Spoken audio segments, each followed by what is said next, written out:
আচ্ছা ঠান্ডা হোক, কালকে শাড়ি কিনে দেবো একটা। সত্যি? হ্যাঁ। এবার আমি যাই। 7টার আগে বাসায় আসবি। আরে বাজেই তো 6টা। কোনো উল্টাপাল্টা খাবি না। তোমরা এমন করো কেন আমার সাথে? এমন করি কেন? যেদিন বাবা হবি সেদিন বুঝবি। হোয়াট ইফ আমি বাবা হতাম?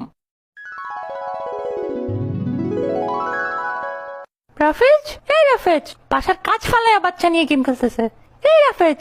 ও হ্যাঁ বউ, একটু চা দিও তো। হ্যাঁ, বাজে তো তুমি করে আনছো তাই না? বাসায় দুধ নয়, চা কি দিয়ে বানাবো? মানে তোমারটা একটা থাপ্পড় দিয়ে নষ্ট আমি বের করবো। 2 বাচ্চার বাপ হইছো, তাও লুচ্চামি গেল না। যাও বাজারে যাও। যাচ্ছি। আরাফ, কন্ট্রোলার রেখে পড়তে বসো। এসআপ। আর একটু প্লিজ আম্মু। কি হয়েছে বৌমা? আরে দেখেন না বাবা, বাপ বেটা একটা কথা শুনে না। আরে ওরা তো এরকমই।